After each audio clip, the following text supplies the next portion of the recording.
On parle politique au Togo pour terminer à l'ouverture de la 17e conférence des présidents d'assemblée et de section de la région Afrique de l'Assemblée parlementaire de la francophonie organisée depuis mardi à Lomé, la capitale du Togo. Une partie de l'opposition fait entendre sa voix.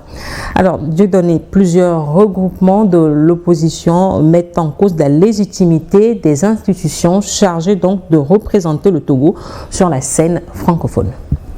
Vous savez, traditionnellement, je vais faire voir une image. Lorsque vous êtes étouffé, vous avez tellement de problèmes, et puis psychologiquement, vous êtes attaqué, vous déprimez même des fois. Et il arrive que vous cherchez à parler à tout le monde, une manière juste de vous libérer. Vous êtes déjà arrivé comme ça? Non, peut-être, mais cela arrive. Parce que des gens qui se sentent sous une pression qui ne dit pas son nom, qu'ils trouvent qu'ils sont impuissants devant la situation, essaient juste de se libérer en parlant même à des gens qu'ils comptent, qu'ils savent très bien qu'ils ne pourront pas avoir la solution immédiate à leurs problèmes, à leur situation. On lui parle quand même, une manière de se libérer. Écoutez, c'est quelque chose comme ça qui se passe aujourd'hui avec l'opposition togolaise, que je n'accuse pas, bien évidemment, mais qui est dos au mur et qui veut à ce que quelqu'un écoute et de plus en plus sa voix, ses soupirs face à ce qu'elle est en train de subir. Vous savez, la tension politique ne baisse pas, même si on semble l'oublier. La tension politique est toujours à un niveau donné dans notre pays, le Togo. On ne peut pas l'ignorer. Mais est-ce que l'opposition togolaise a encore des marges de manœuvre pour agir?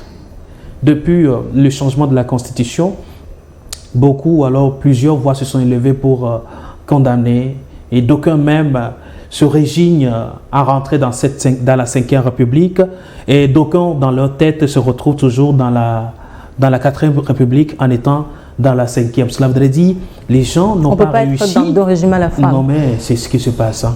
Les gens n'ont pas réussi à accepter jusqu'à ce jour la nouvelle République. La 5e. La 5e. Et contestant le changement de la Constitution. Mon frère parlait tantôt de la Constitution, changement d'une Constitution qui ne serait pas la volonté du peuple. Je ne sais pas si c'est le cas pour le Togo aussi. À vous d'en juger. Alors, si on n'arrive pas à gérer ou alors à digérer de telles situations, mais qu'on n'a pas non plus la poigne pour pouvoir faire changer et reprendre la place qu'il faut, mais qu'est-ce qu'il y a lieu de faire? On parle. Voilà pourquoi chaque fois que la classe politique togolaise, ou alors l'opposition togolaise, trouve une petite issue, elle essaie de s'exprimer pour se faire entendre. C'est une partie de l'opposition. Non, vous savez, comme vous le dites, une partie de l'opposition, mais la frange la plus importante de l'opposition togolaise a interpellé la francophonie, parce que la francophonie organise en ce moment au Togo un événement des parlementaires de la francophonie. Et donc, pour cette partie de l'opposition, les représentants du Togo ne sont pas légitimes? Non, ce n'est pas le fait que ces représentants ne soient pas légitimes. L'opposition, mais en opposition ou bien en contradiction, le fait que le Togo ne respecte pas pleinement les valeurs démocratiques. Or, la francophonie, on le sait, se dit une institution qui promeut la démocratie. Donc, vous êtes venu, vous organisez un événement démocratique dans un pays qui ne respecte pas totalement les valeurs démocratiques. C'est ça le tableau présenté par cette partie de l'opposition. Cette partie de l'opposition qui est la plus importante dans le pays. Donc, en quoi une parenthèse, en quoi est-ce que tu penses que cette partie de l'opposition est la plus importante? Non, nous connaissons la représentation des partis politiques dans le pays. Nous connaissons aussi la tension politique qu'il y a dans le pays aujourd'hui. Il y a beaucoup qui ont rejoint la 5e République, comme l'a dit M. Seyonou, mais il y a des irréductibles. Même si par définition, on vit dans la 5e République, nous constatons qu'il y a toujours la tension politique. Okay? Donc le problème est qu'aujourd'hui, quelle est la situation démocratique du Togo? La situation démocratique du Togo est qu'il y a eu changement de constitution sans l'aval de la population.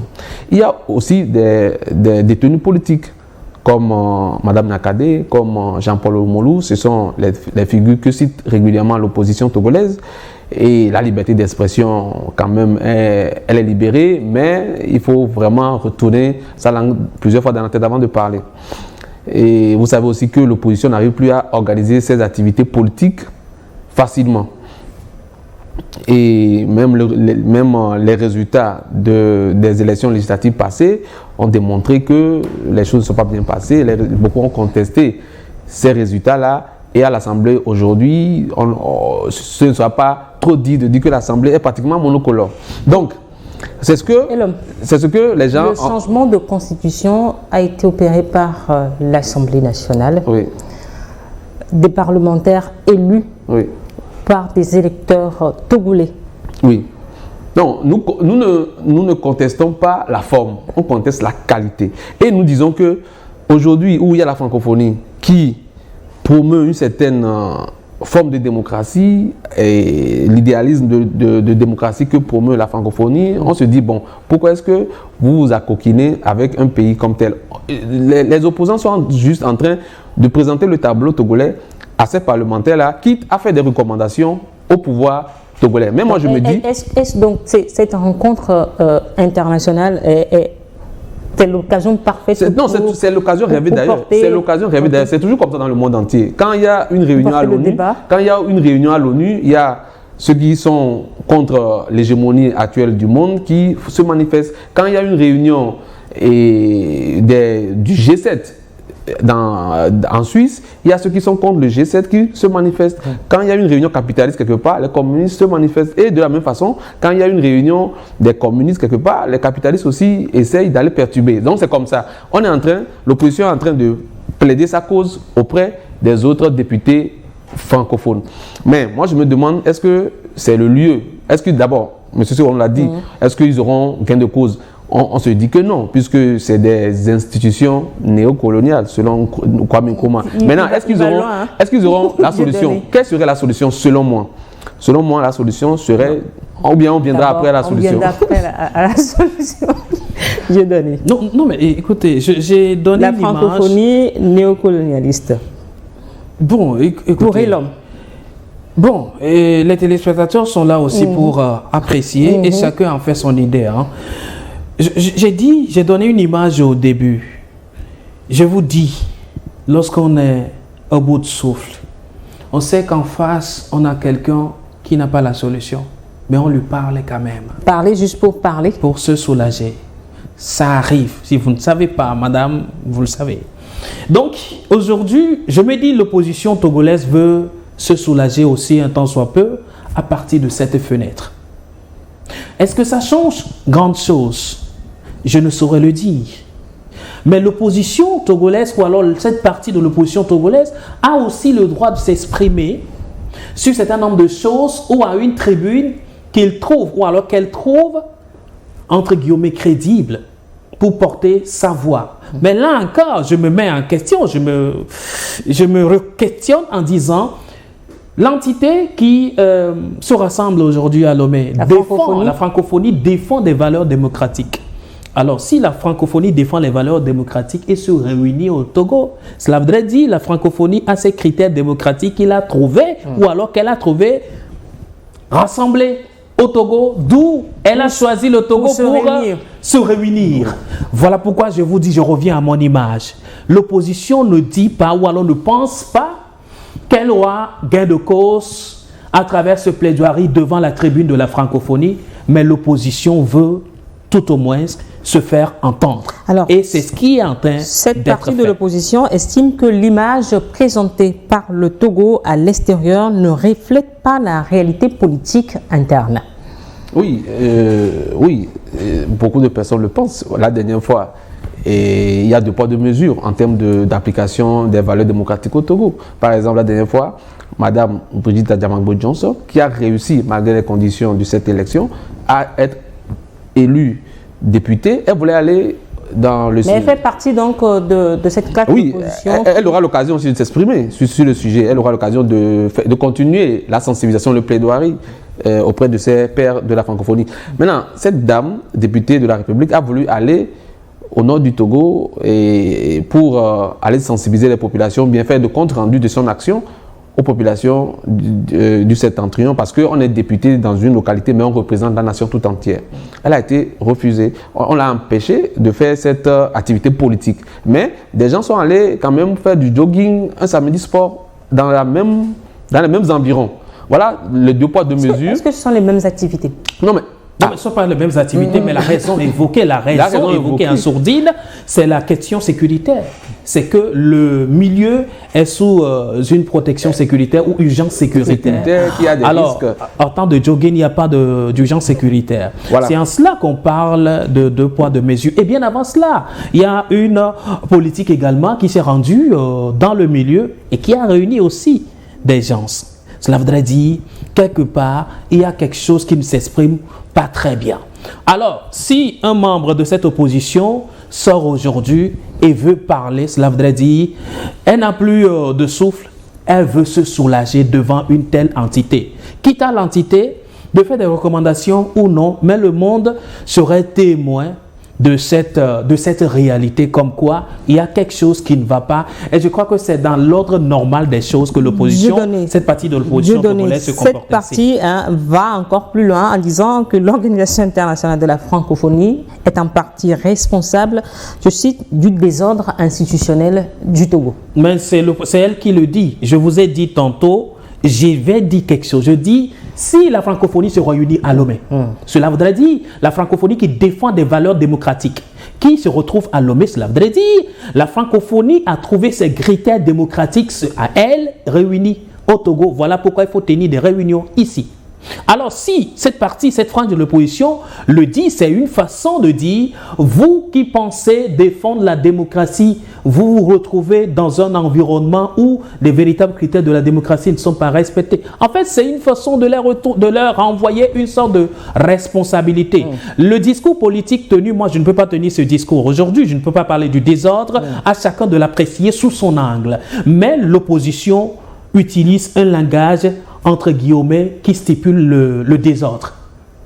C'est elle qui sait ce qu'elle met dans le désordre. Mais ce que moi je sais, c'est l'expression, le lieu d'expression que l'opposition a voulu public, afin que le monde soit saisi de ce qu'elle est en train de vivre entre-temps. Non, oui, c'est normal. Quand vous voulez organiser des réunions internationales, il va falloir quand même bien vous préparer. On dit souvent que c'est l'enfant qui sait bien laver la main qui mange à la table des rois. Donc si le Togo si le Togo veut organiser ce genre de messe internationale, le Togo doit être conforme à une certaine norme et ne pas l'appliquer à double standard. C'est ce que l'opposition est en train de dire. L'opposition est en train c'est une façon également pour le Togo de se corriger, d'améliorer sa politique en interne pour pouvoir être disposé à bien accueillir ces événements. Vous savez, quand les gens voulaient organiser la Coupe du Monde au Qatar, les gens se sont plaints que c'est un pays compliqué, c'est un pays difficile. Donc, tant que Mais la Coupe du Monde a quand même été organisée en 2022 au Qatar. Oui, bien sûr. On fait des recommandations à ces pays-là. Et là où on refusait qu'il y ait de l'alcool, le pays aussi a été contraint d'accepter qu'il y ait de l'alcool. Là où on refusait que les gens boivent tard dans la nuit, le pays a été quand même obligé d'accepter qu'on boive jusqu'à une certaine période donnée de la nuit. Donc, c'est la même chose ici pour le Togo. Et ce cri d'alarme de l'opposition togolaise, les dirigeants togolais doivent l'écouter et doivent se corriger. Est-ce que tu penses que les pouvoirs publics togolais sont dans la même vision? Non, même si, voilà, c'est de la contradiction que jaillit la lumière. Donc aujourd'hui, l'opposition dit ça ne va pas, le pouvoir dit allons-y, et au final, il paraît qu'il y a un dialogue qui est en gestation. Le dialogue là, si le dialogue arrive à avoir lieu, va permettre d'arrondir les angles et de corriger ce qu'on peut corriger pour le moment. C'est vrai qu'on ne peut pas tout corriger en une fois, mais il va falloir corriger un certain nombre de points, il va falloir libérer les autres détenus politiques. Vous savez, M. Sironoua dit que des fois, on veut juste se faire entendre, mais en se faisant entendre, et même dans un espace assez restreint que le Togo, ou bien aussi minime que soit le bruit que vous faites politiquement, ça résonne fort dans l'oreille des dirigeants. La preuve, ils ont libéré, après plusieurs lamentations, ils ont libéré plusieurs personnes détenus politiques ou bien détenus d'opinion. Il y en a encore dans les géoles. Donc, on souhaite que le Togo libère ces personnes-là, que le Togo puisse organiser ce dialogue politique que les gouvernants eux-mêmes tentent d'initier et qu'on trouve des terrains d'entente pour régler un certain nombre de problèmes pour nos populations. Je pense que pour le Togo, il n'y a pas de détenus politiques. Bon, ça c'est la version du Togo. La version des organisations des droits de l'homme aussi existe, et la version interne des droits de l'homme que nous sommes en interne, et la version des opposants politiques aussi existe. Mais moi, le conseil que j'aimerais donner aux leaders politiques de l'opposition, c'est de plutôt aller faire le porte-à-porte chez les chefs cantons, chez les chefs religieux, chez les syndicats, c'est de resensibiliser toutes ces personnes-là qui sont aujourd'hui un peu démobilisées sur la question politique. Donc, en mobilisant ces gens-là, ça pourrait peser et faire entendre raison à ceux qui gèrent le pouvoir aujourd'hui sur un certain nombre de points au moins. C'est vrai, c'est bien de profiter de cette fenêtre de tir pour faire connaître la situation entre griffes qu'il suppose être réel du Togo. Le Togo aussi va réagir forcément parce que les gens vont lui poser des questions. Les gens vont lui poser des questions. Avant de venir ici, même la francophonie même a analysé le pour et le contre l'environnement. Donc le Togo va faire des améliorations sur l'application de la démocratie dans le pays. Le Togo va prendre des mesures pour corriger un certain nombre de choses. Et il appartient à l'opposition aussi de continuer par mobiliser et surtout les leaders d'opinion locaux sur ces genres de questions. Complaisance à l'égard du pouvoir en place, est-ce que dans cette partie de l'opposition, le pouvoir togolais estime qu'il n'y a pas de détenus politiques? Non, tu sais, ce sont des discours politiques sur lesquels je ne veux pas revenir à ce plateau ici, détenus politiques ou non. L'opinion aujourd'hui, à ce jour, l'opinion est là pour l'apprécier. Y a-t-il des détenus politiques ou non? L'opinion l'apprécie. Qui on appelle détenu politique? L'opinion le sait également. J'ai toujours dit, on ne peut plus cacher le soleil par la paume de la main. Vous savez, il y a de cela quelques mois, il y a eu une grande rencontre ici à Lomé, le sommet sur le panafricanisme. D'accord? À cette tribune, un non-togolais est sorti sans qu'on ne l'attendait, est venu quand même servir un discours comme si c'était l'opposition togolaise qui parlait. Alors, est-ce qu'on a préparé ce monsieur qui était à la base guinéen, mais qui est venu parler de la situation politique au Togo, à cette tribune-là? Une manière de faire entendre une voix qui peine à se faire entendre. C'est la même manière aujourd'hui que l'opposition togolaise veut se servir, ou alors une partie de cette opposition veut se servir de cette petite tribune également pour se faire entendre. Parler de la complaisance, je ne saurais le dire, il y a certains thèmes qui sont utilisés par les politiques. Je suis un analyste, je suis un journaliste, je ne saurais utiliser de véritables thèmes, mais moi je fais la part des choses en ne parlant que des faits. Aujourd'hui, est-ce que tout va bien? Les gens sont allés dire le Togo va bien, le Togo va mieux. Alors celui qui va mieux a été entre-temps malade. D'accord? Ça veut dire cette fois-ci, bon, ça a l'air d'aller. Dans tous les cas, la résultante c'est quoi? Il y a quelque chose qui ne va pas. Et au lieu de chercher à le corriger, si on veut l'habiller, on l'habillera jusqu'à quand? Mais je pense que ce soit de l'opposition togolaise ou alors de la classe politique togolaise dans son ensemble, il y a lieu de préserver une richesse aujourd'hui, c'est bien le Togo. Et pour y arriver, il faut passer par la justice sociale, le socle fondamental de tout développement. C'est tout ce dont on parle. Pour l'homme, l'opposition doit être sur le terrain. Comment est-ce que l'opposition peut être sur le terrain lorsqu'on l'empêche par endroit? C'est ça aussi l'enjeu. Donc si la justice sociale est véritablement mise en place, les critères véritables de la démocratie, le peuple par le peuple et pour le peuple, la gouvernance est en place, je pense qu'on aura à résoudre un certain nombre de problèmes sans pour autant chercher forcément à ce que le grand frère, l'oncle ou alors la tante d'à côté viennent nous assister. Aujourd'hui, une partie du peuple togolais ou alors une partie de l'opposition togolaise, pour ne pas dire une partie du peuple togolais, demande le secours des tantes, des oncles qui ne retrouvent pas, malheureusement. Des tantes et des oncles qui sont la francophonie? Bien sûr. C'est large. Mais est-ce que la francophonie ne peut pas... Est-ce qu'il y a déjà une concertation entre tous les pouvoirs qui sont de l'opposition ou de la mouvance présidentielle? Il n'y a pas un cadre là où il faut gérer tous les problèmes? Oui, il y a évidemment un cadre, le CPC, pour parler des problèmes politiques et leur trouver des solutions. Le cadre... permanent de concertation. Voilà, le cadre fait son travail, le cadre obtient quelques résultats, mais une certaine partie de l'opposition estime que les résultats ne sont pas à la hauteur des attentes et qu'il faut mieux faire que ça. C'est normal. Mais récemment, il y a eu un parti politique qui, contrairement aux autres partis politiques, avait accepté de siéger à l'Assemblée nationale, qui a démissionné du cadre. Ça veut dire qu'il y a un problème de gouvernance dans le cadre.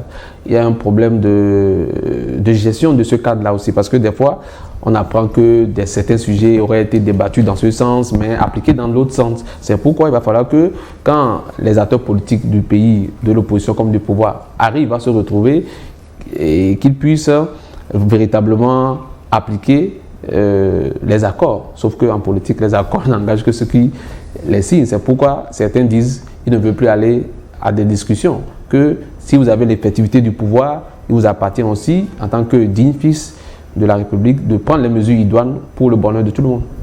Non mais écoutez, moi je fais partie de ceux qui trouvent que ce cadre est à revoir. Ce cadre est à reconsidérer pour véritablement parler de la chose commune qui est le Togo aujourd'hui. Ce cadre doit être très technique et minimalement politique. Mais malheureusement, aujourd'hui, dans ce cadre permanent de concertation, il y a des sujets qu'on ne peut pas traiter. Nous nous en appelons à une véritable assise nationale, sincère. Des sujets qu'on ne peut pas traiter parce que le cadre ne le prévoit pas. Ne s'y est pas, en tout cas pour l'instant. Le cadre-là ne s'y est pas. Jusqu'à voir le profil ou alors la composante du cadre, eh bien, vous ne pourrez pas me dire que des questions basiques qui divisent les Togolais aujourd'hui peuvent être véritablement définies ou alors gérées dans ce cadre jusqu'à ce qu'on arrive à une issue. Je veux bien croire à la bonne volonté des politiques togolais ou alors des autorités togolaises à revoir la configuration de ce cadre si véritablement on veut atteindre une sorte de stabilité politique au Togo et faire véritablement vivre la bonne santé politique du Togo qu'on est en train de vendre déjà, qui malheureusement, des fois on cherche, on ne retrouve pas encore. Si on veut ramener cette bonne santé, il faut véritablement qu'on revoie ce cadre-là et redynamiser ce cadre et qu'il y ait des débats sincères et purs soient menés dans ce cadre pour atteindre l'objectif que tous les Togolais veulent bien. Nous sommes à la fin de Regard croisé pour aujourd'hui. Ton mot de la fin, Connie? Oui, je pense qu'il appartient aux leaders politiques togolais de continuer par remobiliser les différents acteurs.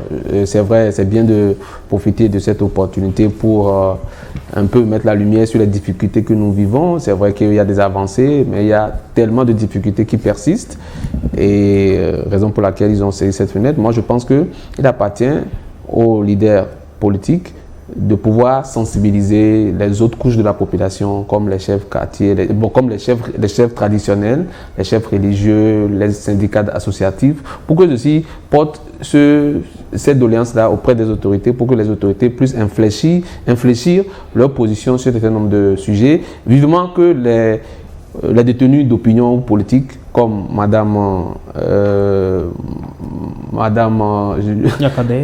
Nyakadé et Jean-Paul Monou et les autres puissent être relâchés comme il y avait eu une certaine liberté. Certaines personnes avaient été relâchées auparavant. Donc on continue de faire ces gestes-là pour apaiser les tensions politiques au Togo. Dieudonné. Non mais écoutez, qu'est-ce que je peux dire encore, sinon remercier tous ceux qui nous suivent, ceux qui font la rélecture de nos interventions pour leur dire tout simplement que nous n'avons pas... Que tu as besoin de préciser. Non mais c'est clair, nous n'avons pas la totalité ou alors de la connaissance. Nous ne faisons que dire ce que nous pensons des sujets qui nous sont proposés et notamment sur des sujets togolais. C'est vrai que des fois, lorsque vous en parlez, vous avez la peur dans le ventre. Nous n'avons que nos idées à émettre sur des sujets. Je pense que c'est la meilleure des choses. Nous sommes à une émission appelée Regards croisés. D'ailleurs, on ne croise même pas encore les regards. Nous allons croiser des regards dans l'intérêt supérieur d'une nation. D'abord le Togo et aussi des autres pays. Lorsqu'on parle des autres pays, il n'y a pas de problème. Mais lorsqu'on arrive à parler du Togo, on retient son souffle. Je veux dire à des gens, nous ne sommes pas en charge contre des gens. Non, nous sommes en charge contre l'injustice et le non-respect de la justice sociale, une politique équitable pour tous. C'est ça l'intérêt en tout cas de nous qui défendons un intérêt qui appartient au peuple. Et donc, Dieudonné ne retient pas ton souffle de peur de suffoquer dans non, notre studio. je dois retenir mon souffle et tu le sais. Dieudonné, Donc, nous ne disons pas toujours les choses telles qu'elles sont. Merci à tous. Journaliste, analyste politique et l'homme d'Almeida, conseiller régional et membre du mouvement Martin Luther King. Merci également à vous qui êtes restés à notre compagnie. À très bientôt sur votre chaîne.